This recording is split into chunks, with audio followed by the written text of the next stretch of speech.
Anytime that you can, hit those obstacles and deal with that self-doubt and that feeling of kind of like desperation and that, do I belong here? Anytime you overcome those moments, pretty profound.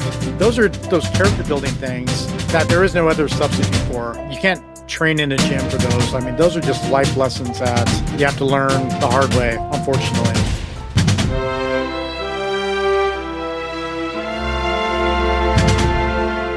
Welcome to Mindset Lessons from the Field. I'm Gina Kazazza, the author of the upcoming memoir, Training with a SEAL. And today's guest is a retired Navy SEAL Chief Warrant Officer who retired from the military in 2021 after 21 years of service. In his 2 decades of being a SEAL, he was deployed 9 times around the world. This part's really cool.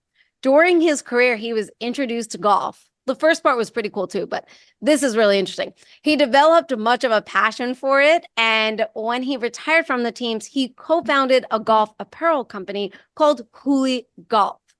Ladies and gentlemen, I introduce you to Bobby Holland. Bobby, thank you so much for being on the show. Thank you for having me on, Gina. Appreciate that. I'm really excited to talk to you, and I just want to really dive into everything that I learned about you when I was doing research.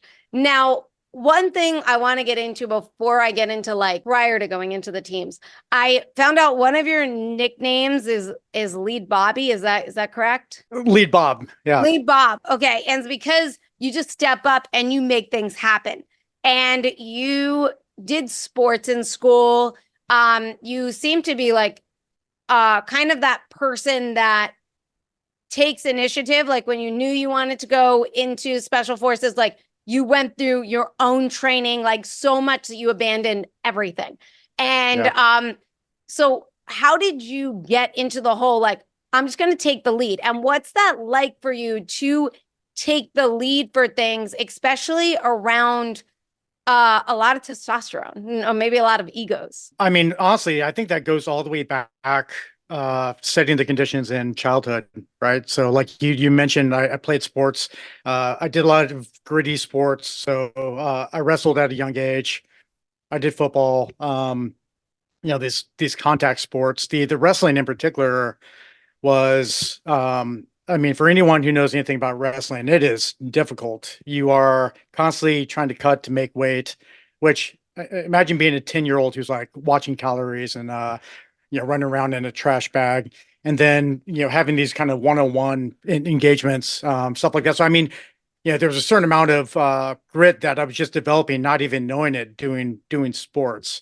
And then I found myself in football. Football really became my thing, and especially into high school, became one of the leaders on the team. And, leadership is leadership. So it's, you have these kind of touch points throughout your life where you're tested, you're put in situations. And I think over time, the things that I kind of developed along the way that served me well, progressing through childhood and into adulthood, was the hard work aspect of it, and the grit and the grinding through stuff. And, it's only been several decades later now that I've actually taken the time to kind of reflect back and what makes me tick, or how did this happen? But I really think it's an accumulation of all those things. And then, fast forward, you find yourself in the SEAL teams, in my case. And once you get some experience under your belt, it's just kind of the natural, it's the natural progression. So, I didn't do anything, different than, any of my peers in that regard. So you mentioned something interesting where you mentioned when you were wrestling, you were 10, you're having to cut, calories or weight, or what you said, cut weight. And, wear a trash bag and run around and all that stuff. Was there ever times where you were gosh, this is exhausting. This is not fun. I don't want to do any of this. Yeah, all the time. But I really enjoyed what I was doing. I don't know what draws certain people to certain things, but I know I was definitely impacted by, I watched a lot of 80s action movies back in the day. So that certainly had an impact on me, right? As silly as that is. I remember, I think it was in 4th grade, we read the Odyssey. So I have these heroic journeys in my mind. if you will, and maybe an overactive imagination. So I think certainly that had something to do with it there. I definitely think movies and TV shows like definitely influence uh a lot of our behaviors or a lot of or help shape up us. I mean, I remember when I watched The Outsiders and read the book for like the first time in seventh grade, and next thing you know, like I'm wearing like a leather jacket, wanting to get into like a fight, and I'm just like, Yeah. what? Who is this girl? Like, but it was just like it influences you. Now, you mentioned that, yeah, all the time I was thinking about, or there was a lot of times where I was like, gosh, why am I doing this? This is so hard and challenging. However, when you were in Buds, you didn't even consider quitting. It didn't even cross your mind. It seems like you wanted it so bad that when you were there, it was like you made that decision in your mind that they either have to kill me or I'm going to be taken out by, the grace of God in order to get through this, but it's not going to be on my own accord. However, Yeah. when you were younger and you were a kid, you had those moments. So how do you stay the course when you have those moments when, you wanting to, maybe you're not as passionate about it, but you did find something that you liked about it and wanted to keep going. Does that Yeah. make sense? Yeah, it does. Well, I think it's programmed into you over a long period of time. And we have a phrase in the SEAL teams, and it's probably in the military writ large, but crawl, walk, run. Everything we do uses that methodology. And basically what that explains is you start with really simple tasks and you build on that. And I think that mindset is built in much the same way that you do hard things. And when you do, and hard things, it's relative, right? So if you've never done anything hard in your life, doing something that's now you look, it's like that's not hard at all. So these tasks that may not seem hard, you build on those, and with that you get the confidence of having achieved that, and you start to develop this different um mind's eye view of who you are, and kind of what you stand for and how far you can go. And I think, the more you do, the more powerful you become. That's kind of one of the big takeaways from Buds. And one of the, unique things about that program in particular is you start out, I mean, as a trainee, you're like, how are we going to do this? Like, how am I physically going to do that? And then you look back at the end of Buds training, it's like, that's all basic level stuff. Um, you just go so far, and it's not done overnight. It's just done by these kind of micro, obstacles that you go throughout life, that you just slowly build and adapt yourself to be able to handle more and more. Now let's talk about this because Yeah. you had a lot of like not like doubts before you went into like completely like signing and going through everything, and you wanted more time. You were Hmm. like, I don't know if I'm this prepared and all that stuff. Yeah. So how do you just realize like and just take that leap to be like, okay, like this is it, like I'm as prepared as I'm going to be? Or versus, because sometimes you can over prepare, or sometimes you can, Yeah. and when I mean by over prepare, I mean by stopping yourself from executing. How do you know, like, when is it perfect enough to just jump in versus I'm really not prepared? Yeah. So I'll take you through, because my thoughts on this have evolved over the last 2 decades. But I was a 20-year-old when I started training for the SEAL teams, and I joined, when I was 21. So still a very young man, a young adult. The short answer is you don't ever know. And that's a really tough thing. Is I did a lot of things where I felt they were stacked in my favor. So I trained extremely hard for almost 2 years. And to the best of my knowledge, like all of the requirements that I knew, the physical requirements I knew I had to do in Buds, I could do on my own. Now, that doesn't mean I can do it under conditions of extreme stress and fatigue and all these things that you just can't replicate on your own. But I felt pretty confident. Like my running was good, my swimming was good. I did a lot of breath work. My mindset was good. I just felt like a highly tuned, super soldier in my mind.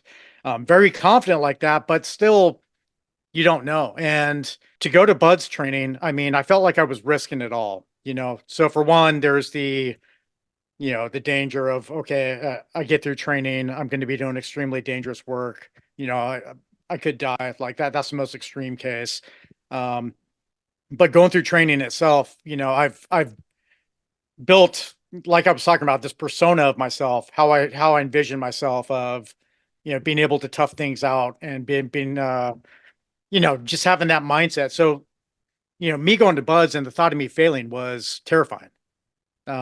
Because that would be eroding some of that which I had built, that persona that I had built over the previous years or whatever.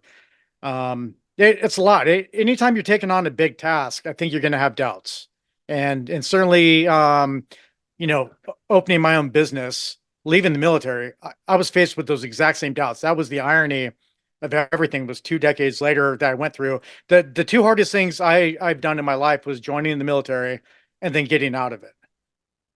Both for far different reasons there, but um, yeah, there is no, if people are looking for the aha moment, I just don't think you're going to get it. So it's kind of learning to be comfortable being uncomfortable, but knowing that you're dead set on a goal. And if you're not dead set on a goal, then you shouldn't bother with what you're trying to embark on. Because if you're not committed to it, I mean, you're just not into it, right? And the likelihood of failure is much higher. So I think it really starts there. I was definitely committed to the job, for everything that I knew what the job was.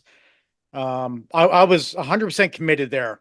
What I was unsure of was my chance of success. That was one thing that I just had no idea going into. It's always interesting because we had a guest on the show and he went into special forces because he wanted to get a shot at something that wasn't guaranteed for success. And I just feel like nothing's guaranteed for success. Being a business owner, like, you have to be in it for the long haul of at least 5 years to see growth and see how you're doing. And then it's still, it's everything. I feel like there is no guaranteed success for everything, but you have to just put your cards down. And now one of the things about buds and getting through it is just not quitting. And that's really the thing. It's like, just don't quit. Yep. How do you train for not quitting? Like you mentioned, you could do all this stuff to physically get ready, but it's hard to train for the fatigue and the stress that comes with it. And there are some evolutions where you are, and many evolutions where you're put under a lot of stress. And how do you train to stay calm and just not quit? Yeah, I kind of going back to what we were hitting on a couple minutes ago is you have to train in those areas. There may be the few exception of people that are just engineered to handle stuff like that, but yeah, you have to train in those areas. So, for example, I went through a very tough football program. I mean, so tough that the summer camp, I mean, was very similar to me in buds in terms of like what was going through my mind. So I'm from Fresno, California. It's very hot in the valley during the summer, so it's not uncommon to get above 110. We would have these long practices, these double day practices. We had what I would describe, at least it felt that way, as like a collegiate level program. So I mean, we were just going hard, and those were days that, I mean, like buds training, they seem to never end. And they're just physically grueling and exhausting. And you're just like on the precipice of heat exhaustion every day. And, after those practices, I would go back home and I would, lay on my bed and just feeling like I was in a car wreck and exhausted. And I have, food and snacks and water. I would just sit there for hours and hours. And I would look at the clock. I remember looking at the clock and just being like, oh man, 12 hours until the next practice, 11 hours. And and fast forward all the way through buds, it was the same damn thing. Like, it's that grueling, putting yourself in that day in and day out. You're just building strength. You're you're building physical strength, you're building mental strength.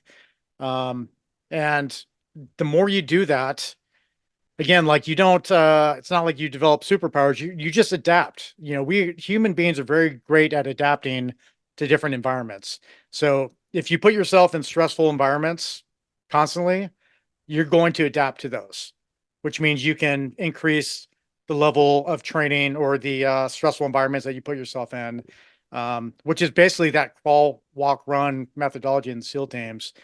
But yeah, that's it. I don't think that there was a switch that turned on, but certainly playing sports, you know, had a lot to do with that. Um, just how I perceived myself as a kid, as I was this gritty. I saw myself as a kid as this gritty kid who never gave up, and that was kind of programmed. With my parents, they influenced that mindset. The sports, the stuff I was taking in terms of movies and books and stuff like that, that imagination, all that kind of played a role in just developing this mindset to where I just saw myself as someone who would never quit. Now you trained with a friend. You had a friend that went through Yeah. as well. And did you find it easier for yourself to have that partner that Yeah. trained Yeah. alongside you to do versus you doing it on your own? Yeah. And honestly, I mean, just full transparency here, it was a crutch, right? Like those were some of the things that were helping me. And I don't know how much he knows, my partner there. I give him a lot of credit. Because having that kind of, we were supposed to go into the Navy at the same time. Mhm. So if you can imagine, I mean, just any situation, is it easier to go in with a partner, someone into, some situation, um, some extreme situation, some stressful situation? For sure, it is. And we fed off each other and pushed each other in training, which I no doubt wouldn't have been able to do on my own. I mean, the guy was a freak, especially in doing some of the breath holding stuff. So that pushed me, challenged me to get better at that stuff. And I was a better runner than him, so like we fed off each other like that. And I think one takeaway is surround yourself by great people, right? Surround yourself with the type of people that you want to be, and you know, you will feed off each other. But yeah, that no doubt helped in my journey to come in. Oh, you pretty much abandoned everything. You had a girlfriend, and then like just, I mean, she's now your wife, but like Yeah, but you wouldn't have known that to have foreseen that future. But yeah. you abandoned everything to do this type of training. Like, how did that feel for you to literally abandon everything and just give it 100% your all for this? Yeah. Again, I was a 20-year-old young adult, right? So it's like perspective has changed so much. But at that point, I felt empowered. I felt like I had a mission. For the first time in my life, I had like a legitimate mission and something that at the onset I was not prepared for. So unlike sports, to where the responsibility largely lies on the coach and the team to build you up, to put you in the right positions. This was my first mission, right? I got to choose what I wanted to do, how I prepare. It felt great. I felt empowered. Yeah, I mean those were some really, really great times. Uh, yeah, it's nothing like having a singular vision for something that is driving you to get out of bed in the morning, keeping you up late at night, something that excites you. So you did all this training, abandoned everything, Mm, out of work, ready to go, right? And then all of a sudden, you're reading your contract, which very smart, by the way. If anyone takes it, I mean, the fact that you read the contract, yeah. okay, Please and read contracts, everyone. Yeah, yeah, and like, and you find out that you're actually, if you would have signed this, you wouldn't have been going to Buds. yeah. You would have been going to the fleet, because you failed the eye test. Now, first of all, how was it the moment you were walking in to sign this contract to go to Buds that you've been training for, and then all of a sudden you read this and you're like, wait, this is not what I came in here for, and then you find out like you can't even go at all. Yeah, it was you know, emotionally toiling during that period because, like I said, I had doubts going in. I even until the last moment. So you have to pump yourself up and like, all right, I'm going. You have your appointment. It's called MEPS. That's the process, the military processing. So it's like I had to pump myself up to go there. You go through all this, these grueling tests for 6 7 hours. It's probably longer than that, but yeah. And you get to the point, it's like, all right, I'm now's the time. I'm committing myself. And to find that out, it was a shock and heartbreaking. And I walked away from that, and then the doubt starts to creep in because I mean, I could have just right then, if I was not committed to the goal, but I was kind of protecting my ego, I had an out right there. It's like, you know what? Yeah, I could have become a SEAL, but I didn't qualify. So, you know, that's something I could have told, people if I was more concerned about my ego than the goal. But yeah, I went back and, again, that was one of those kind of those tests in life to where do I take the easy road? Am I committed? Do I take the hard road? And I had to work. I had to work to get that overturned. Certainly glad I did. And yeah, I mean, life's full of these kind of decision points to where your road can take drastically different turns. And to think of what would have happened had I not done that, I mean, I have no idea where I would be. Do you like you said, you had all these doubts leading up to it. You had to psych yourself up. Were you like reading it, you find that out and be like, did it ever cross your mind, like maybe this is a sign I shouldn't do this? No, And I just no, think about it because every yeah, single time something happens, I am not one to leave it up to the yeah, universe. I am not one. yeah, I yeah, like, I lost my hearing when I was 21 in my left ear, and they all said, you're never going to get it back. And I would do tests and all this stuff. And then people would be like, maybe it's just a sign, let it go. And I'm just like, no, there has to be a way. It took 10 years before I regained hearing. And everyone's like, oh my God, you did the impossible. It's like, well, I made it happen, right? Same thing with yeah, you. It's like, well, my eyesight, I just need that one person. And I had to find that one doctor out of the 20 that I went to that was like, you could regain hearing. And it seems like you were like, I'm going to do whatever it possibly takes until the last second. Now, what makes someone do that with all these doubts? yeah. Again, I think if you have two voices in your head, the stronger one's going to win, right? So, I had felt my entire life leading up to that moment. I trained myself to have grit and resilience, to have that never quit mindset. Um, and that was the stronger voice. That was really it. But yeah, I like your point there about you know, looking at signs and reading signs. And I think, yeah, I think I tend to look at signs in a positive way, right? So there's always the glass half full, glass half empty. And I think there's always a different way to look at it. Like to me, that was a sign. It was testing me in a positive way, right? Certainly could have been, someone could have taken that another way, but I think it's your mindset, which is something I believe you control, by the way. How you choose to look at things greatly impacts, your situation and the decisions that you end up making. So you go into buds and you were like, it's pretty easy compared to football. Like I've already kind of done this stuff, right? And you're like, I've been through all this. I've done the whole looking at the clock, dreading I the wouldn't next say moment. easy. Yeah. It's like, like what broke down for you during buds? And also, did you like kind of like have this when you were like going through football where like something broke down on you too? And it's like, oh, Yeah. I've been through this already. I'm gonna keep going. I want the audience to think, yeah, I'm some badass who went through training and didn't have issues like that. That's not the case. I think, the way that I'm trying to frame my story or best tell my story is, I trained really hard. And because I trained that hard, I was very prepared up to a certain point. So, yeah, I got through the first couple phases like relatively easy. Again, these were very grueling, hard days, but I felt prepared. I was physically prepared. I was mentally prepared. All the milestones I got through, like all the water competency stuff, I got through first time every time. I was passing runs, passing swims, passing no courses, stuff like that.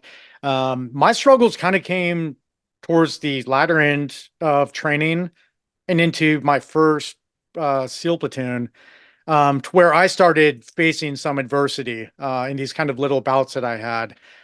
But Can you share yeah, so some of like, that adversity? Like, yeah, sure, yeah, they're little things, but for the people who went through training who had similar issues, they know how daunting they can feel. But yeah, like in third phase, I failed the rifle test.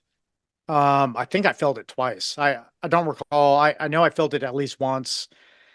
And anytime your peers are passing something and you're not, and you're in this like super, alpha charged environment, you start like the self-doubt starts creeping in. Like, man, maybe I'm not cut out for this. I can't even freaking shoot. Now, also, I perhaps the gun was maybe shot out, so maybe the gun will take a little bit of blame. At least that's what I like to believe. But yeah, I had that. That was in third phase.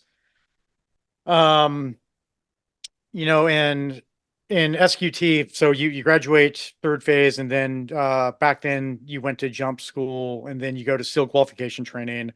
I mean, it takes a year and a half before you get to a SEAL team. But um, I had an issue during a land navigation exercise, to where basically I picked a bad path, and I put myself in a very precarious situation. Um, Ended up, I mean, basically, I wasn't able to complete the exercise. They called it due to time, and I got recovered. Um, those two things, and especially when things start to pile up.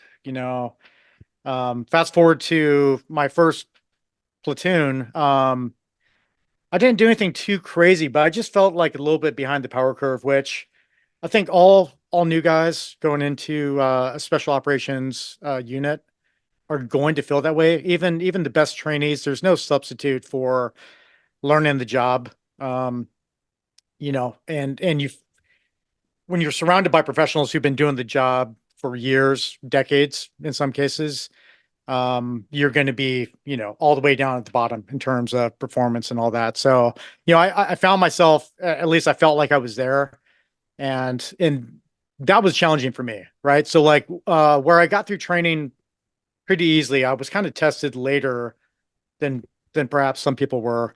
Um, but again, anytime that you can, hit those obstacles and deal with that self-doubt and that feeling of kind of like desperation and that do I belong here?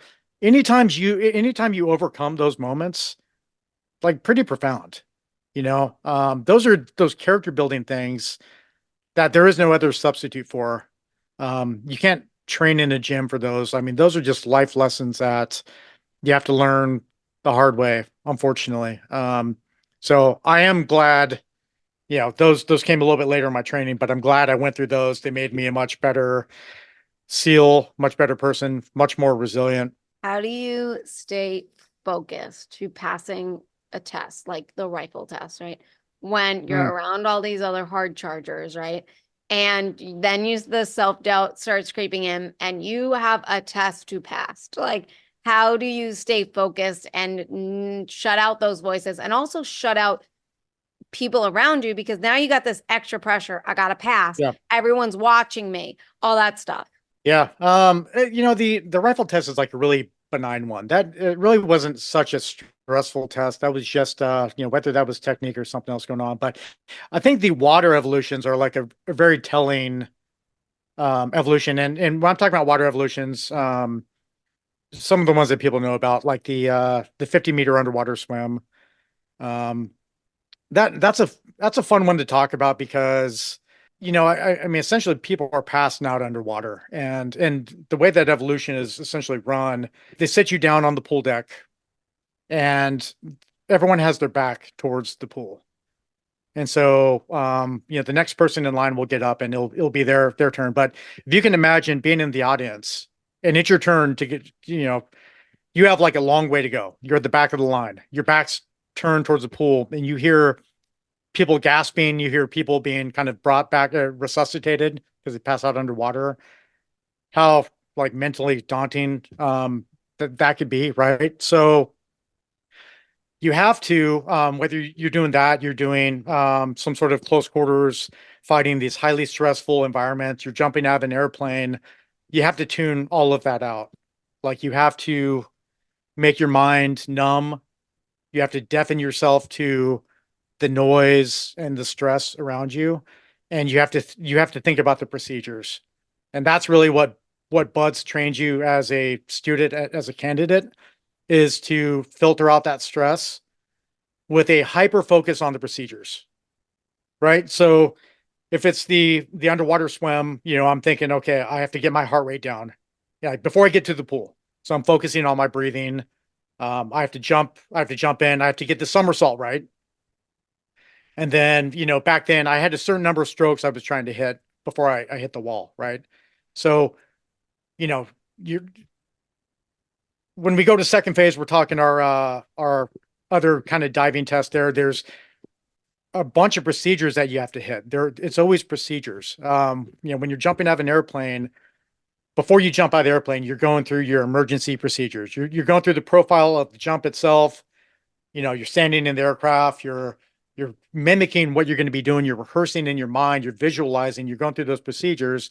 So, when that proverbial ramp opens up, you're just executing. So, very long-winded answer there, but I mean, just to like bring it back into something a little bit more succinct there, it's filter out the noise, learn how to filter out that noise, and focus on the procedures. And basically everything really challenging that we do in the SEAL teams. Today's episode is sponsored by my favorite jewelry company, Omnia. Omnia blends genuine crystals with cutting-edge NFC technology to create the world's first smart crystal bracelet. This bracelet connects to the Elevate web application, giving you a membership to over 200 self-care resources, from meditations to journals to breathing exercises and so much more. Visit discoveromnia.com and use code MindsetPodcast for 40% off. DiscoverOmnia.com, your key to wellness. Now, you are an instructor as well as, in Bud. So Yep. One thing we talked about previous is quitting and how it's all about not quitting, right? But as an instructor, it's all about getting those people to quit. So we wean down the people that we want. What are some ways that you push someone to quit? Yeah. And first of all, we're not pushing people to quit. That's a natural evolution. That's going to happen naturally. Mhm. What we're trying to do is we're trying to push, as instructors, we're trying to push everyone to that point. So I had mentioned, when I was talking about my struggles, we're trying to get guys, the whole purpose of Hell Week is really to test grit and resilience. It's not to test any fundamental tactical skills. So what Buds is this pressure cooker to where we're trying to put each individual and ramp up the pressure, which will be different for each individual, right?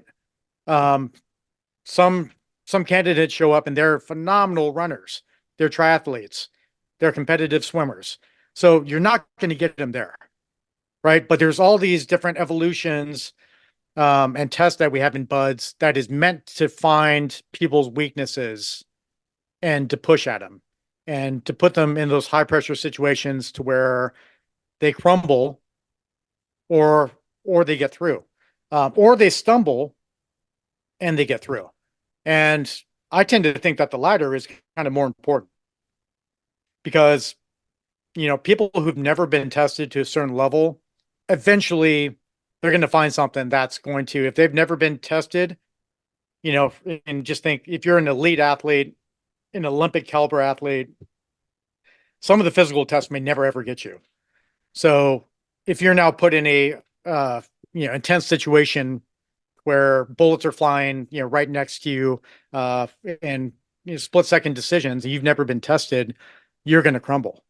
So the goal during Buds is to find different ways, different pressure points of the candidates, and to push them through that, which ultimately, when like I mentioned previously, the more evolutions, stressful things that you do like that, that you get through, the more powerful you become, the stronger we all become.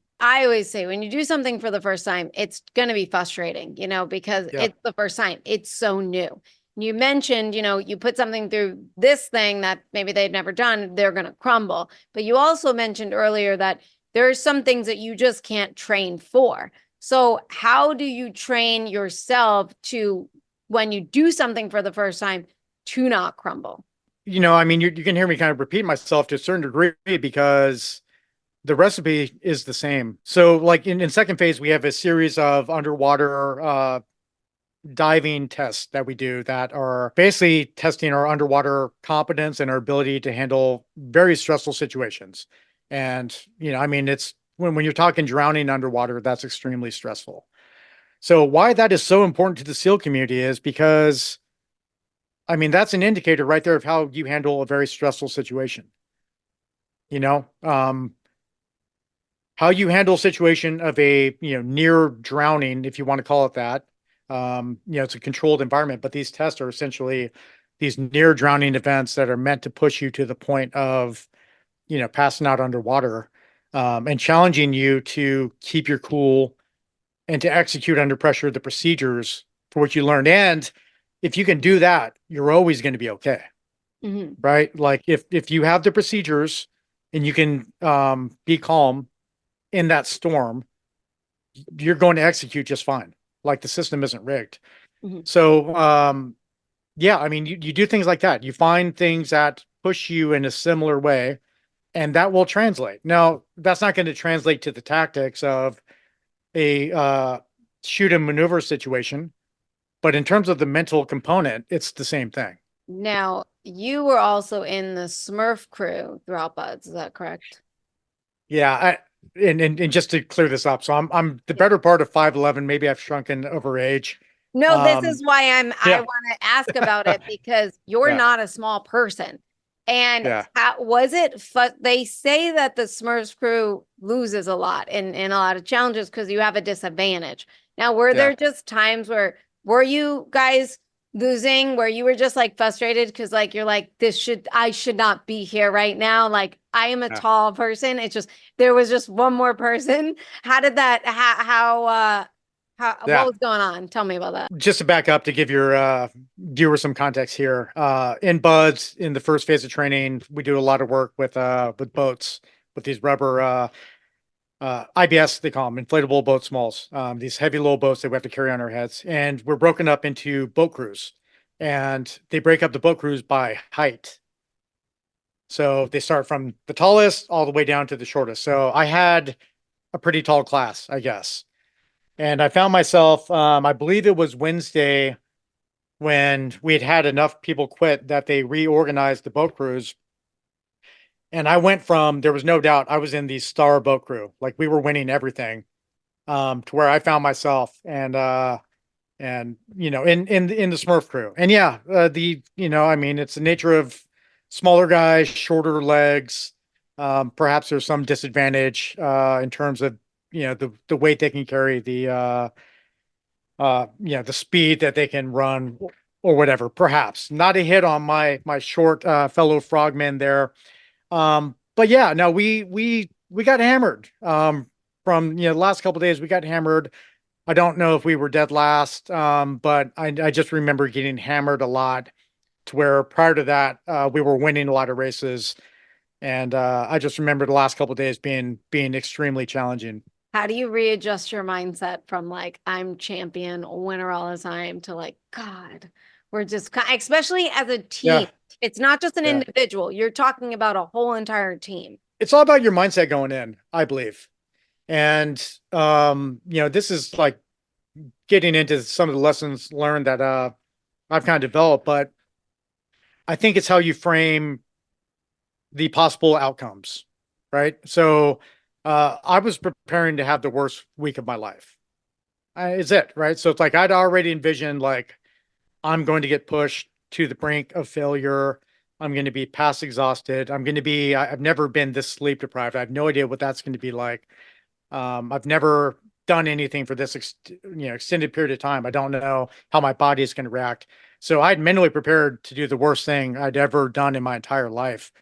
So anything shy of that, is like gravy. So like when I'm winning races, I'm like, damn, like life is good. But um, I had the seed of in my mind of like, don't hold on to this comfort. It's temporary. It's not going to last. And so I think you just need to, have that. And it's not to like you have some negative outcome, but I think the more prepared you are for the worst outcome mentally, and you don't let those kind of ebbs and flows, those peaks and valleys rile you up too much. If you get too excited and too invested in the comfort of winning, and then the shock of losing for 2 days in a row could be daunting. That could crush some people if you're not able to kind of modulate that. And I think that's extremely important. I've especially learned that throughout my still career, and also, I mean, being a new business owner. I mean, lots of kind of peaks and valleys and dealing with stuff like that. And yeah, just perspective, I think. Now you talked about mindset. It's all about the mindset, right? So Mm, I want to know, as someone who was in two different classes of buds, right? And yeah, one was a regular normal class, and the other one was the documentary. You had the camera crew in front of your face all the time. So yeah. what was the mindset in both in both of those? Because that's two totally different environments. It's exactly as I just described. I was preparing because that class, the first class I was in, 233, was a very hard class in that you know, our class got a lot of extra instruction, if you will. We got a lot of we just got hammered a lot, so for whatever reasons we weren't doing the right things. So life is more challenging when you're not doing the right things, you're not meeting the expectations like the instructor staff expects you to. You're going to suffer a little bit because, the more you struggle, the more you learn. Um, And and what then I year was found that? I myself, forgot to ask that. Were you winter? Are you summer? Are you where are you in the well, I went through Hell Week in 233 in October of 2000. okay. Okay. Sorry. Yeah, so I classed up. Don't quote me on this, but I think January 2001, something like that. I ended up I got rolled. I had a perforated my eardrum. I ended up rolling Mhm. to another class. And that was a But documentary. yeah, yep, yep. So I joined them in second phase. Yeah, it was different because that class just did not get hammered as much as my prior class. And I remember one instructor, just because I was wound tight, I was like every evolution, I'm just like, about to have the worst evolution of my life, the toughest evolution ever. And one instructor just kind of joked with me. He's like, "Hey man, you can relax. This is a different class." Little moment of levity there. And but not to take anything away from that class. It was extremely difficult and challenging. Just a slightly different class dynamic. And one of the other challenging aspects, which I talked about previously in other podcasts, is there is a dynamic. If you're changing teams, that is a dynamic in and of itself that brings its own stress and challenges. Because that team that I had been that unit that I'd become so comfortable with, developed a reputation with, that was all gone. So I'm coming into this class, and I think there's a certain amount of skepticism that any class has to someone who's been rolled in to their class. Especially some people who get rolled for performance issues, but there's a certain amount of skepticism, like, maybe this guy's not cut out for it. So you're battling that. You're trying to reassert your reputation amongst a new team, understand how people work together, all that stuff. But I love 234, great class, great mugs. We still keep in touch with a lot of them today. Did you feel like there was just some added pressure because of the camera and everything in your face versus like when you don't have that or it didn't really? It's funny because I think the camera caught all my low moments in Buzz. Like honestly, there's a point where we're doing a diving. It wasn't even a test. It was just a evolution, and I started to pass out underwater. And I come up, and the camera's right there, and it's this big dramatic thing. And the camera seemed to find me when I was having, when I was burning out on push-ups. Like at the end of push-ups, when I'm really struggling, the camera's like, "Oh yeah." let's go focus on that guy. Um, And how yeah, did that feel? but Like, aside how from was that, that? How did that feel for you as you're going through this? I mean, this is your life. This is your whole entire yeah, career, yeah, like everything on the line. And then you're just like looking, and then it's like, gosh, like I'm yeah. already kind You of know what? struggling right now. It's like, oh, it's great. I'm just going to look like a turd for perpetuity, forever. I didn't pay much thought to it, but I definitely, when the camera's right in your face, it's like, oh, they're not catching me in my best moment. I better get my stuff together. Yeah. Now, talking about the different types of mindset versus like, Mhm. not having camera on, having camera on, I want to switch to the mindset of war, because prior, I mean, you went right in like September 11th happened like when you graduated or something. Is that correct? Yeah, I graduated BUDS. I was in SEAL qualification training. I was in the last couple months of SEAL qualification training. So I ended up going to my first SEAL team in November 2001, just a couple months after. So, what is the mindset like prior to a war and then boom, Yeah. like this is a serious one, right? I think Yeah. I heard you say something like, like some people quit or something. Yeah. We had one student in SEAL qualification training that quit on 9/12. So, going full circle back to, I think one of our earlier conversations there is, he obviously was not there for the goal. Like he was not committed to the goal. It was not about that.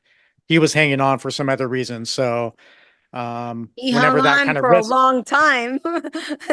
yeah, man, I tell you what, it's, and I don't know what goes through people's heads. Man, it takes a lot to get through that much training, to give it up at the end. But, ultimately I'm glad he did, right? He saw something that he didn't want for in himself, and that's not good. You don't want a teammate who is having doubts when you're overseas. So I don't hate on that guy at all. I wish him the best. Hard as nails to get through that much training. And I think he made a very, very tough decision. And I think it takes a lot more courage to make that decision, honestly, than to fake your way through it and to knowing the risk that you're bringing to your teammates down the line. Now, I want But to, yeah, sorry to answer the first part of your question there in terms of like the mindset. How did that change? Um, it did change, right? The vision that I had for the SEAL teams was pre 9/11, and everything I knew about the SEAL teams at that point, it was all clandestine missions, all these small operations, get in, get out undetected. There was no precedent for war. There hadn't been a war since, there had been incursions, a small handful, four since Vietnam, but there'd been nothing major since Vietnam. So certainly that, you know, became forefront of the mind, like, man, this is about to get real. And especially as we pushed into Afghanistan, that became more real and folks were getting into legitimate combat and it became a ground campaign. And then we started building up for Iraq. So that just kind of built and built. Yeah, and your mindset has to shift, right? So, um, I think a takeaway about that is, to what I was talking about, having that mindset of thinking through the worst outcomes, in Hell Week, that only works to a certain point. You can't think of everything. So you have to have a flexible mindset and you have to be able to adapt to evolving environments, that goal shifting a little bit, that danger, that risk, that stress shifting, the goalpost shifting on that. That's part of it too. so I want to ask, this is now we're in the teams, not Hmm. where you're, and, I want to talk about the really rough 1 year that you had, where your Yeah. dad passed away, you had to go into the teams, you had a kid that year, then one of your teammates and great friend passed away. Like it was just like a year that just beat you up. Yeah. How do you navigate through the lows of the lows and the highs of, having a kid's big high? Um, Yeah. and also just having to focus and get a goal done. You have a career, you have a job, and that job where, there's a lot on your shoulders and everything. Hmm. How do you emotionally just get through it? Yeah. Yeah. Great question there. I'll do my best to thoroughly answer that. I think it's a very important question. Um, I think you have to a certain degree. I mean, you have to deal with these stressors. Whether you're dealing with the loss of someone close to you, which is the most challenging thing to deal with, or some other stressors. You have to deal with those as efficiently as possible. And it's not like losing someone. It's like, okay, I'm going to grieve real quick, be done with that, and then we'll move on. But you have to get through a certain level of acceptance rather quickly. And I think the faster you can do that, the better off you're going to be. It doesn't mean that the hurt goes away necessarily, but making some semblance of peace with those things. And for the other challenges, um, you know, you control your controllables. And when you understand that there's a lot of things outside your power, that if you're worrying about outcomes or you're worrying about things you can't change, you're not in the present. So I don't know if I have a recipe on how to do that. It's just something that you have to kind of do, and you have to maybe get better at it. And um, for me, that's a lot of what I was doing. In that period, for example, losing my dad, I took a week off. I took a week off. We dealt with my dad's stuff, and I came back and I went right back into training. I had a group of guys that were depending on me. I had that vision, that mission, that singular goal in mind, and there was nothing I was going to do to bring my dad back. Right. So that's a futile effort. Um, so it's kind of dealing as efficiently as you can with these obstacles, with loss, and then remaining focused. And what I was talking about earlier, in terms of being able to tune out the noise, it's a similar muscle. These are all similar. There's like a small handful of skills or principles that you got to learn and develop that kind of apply to everything. And that's kind of what that is. It's being able to, whenever that, you know, stress is barking at you, that fear, that self-doubt, that loss, being able to compartmentalize that to focus on your task at hand. And there may be some iterations of that to where you go back and forth, right? It may be like, hey, I need to focus on this. I deal with this, process this. We got to get out the door. We got to do this. And then, you have some time to go back and to continue your getting through processing whatever you're processing there. There could be some of that, but I think the main takeaway for me is really focusing on being in the present and controlling those things within your sphere of control. Is what it kind of boils down to. Yeah, yeah, I like that one. Um, what do you have for our listeners to help them build that grit, build that Yeah. mental toughness to be able to get through the storms that are inevitably coming their way? The things I'm going to bring up are basically going to dovetail to what I just talked about there, but um, I like the analogy, the how do you eat an elephant one bite at a time. Um, I think that's what you do when you're faced with really difficult, challenging task. The harder the task, the smaller you got to break it down. The smaller you got to break down those goals, right? So if my goal is to get through all of buds, um, that's not what my mind's thinking about every day. Like, oh my gosh, I have 6 more months of buds to get through. It's how do I get through this evolution? How do I focus on my breathing, the procedures? How do I perform for this evolution? And then when that evolution's done, okay, what's next? Shifting gears. Okay, now I have to focus on this. Or you have these micro little breaks, whether that's a lunch break, or a dinner break, and to really maximize those opportunities to kind of reset your mind, um, get whatever rest you can, and then get back to it. Right. So I think, just taking off small bites there and not making, I mean, the way you get through all that stuff is a series of small tasks that you do. So just focus on the small task. I think really the first step in taking on a difficult task like that is convincing yourself that you can do it. So we talked about my journey to training or to becoming a SEAL and all the training I did there. So the first task for me was convincing myself that I could do it. And the way I did that was by training really difficult and uncomfortable spaces.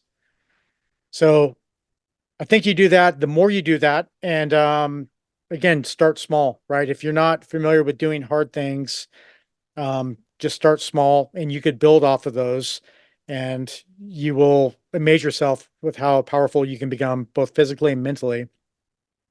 And I think you have to start developing this persona that you are the hero of your story, right? Like you do not fail. The hero in the story doesn't fail. And I think if you have this kind of relentless optimism, this unshakable belief that you're going to get through whatever you're going to get through, you can manifest that to a certain degree, I believe. I think the power of the mind is very, very strong. And if you see yourself as a winner, more times than not, you're going to find yourself in the winner's circle. If you see yourself as a quitter or a failure or whatever else, I think you're going to manifest that as well. Yeah, I think those are kind of the big takeaways. And yeah, hopefully that was helpful. That was really great. I really like that. I like the elephant, one bite at a time. So thank you so much. It was a real pleasure talking with you, and I really appreciate you being on the show. Thanks for having me on, Genia. That was fun. Oh, of course. Yeah, I had a blast. Thank you, everyone that's listening. Please go like, share, comment, subscribe, become a Patreon member so you get access to all the bonus goodies that nobody else gets.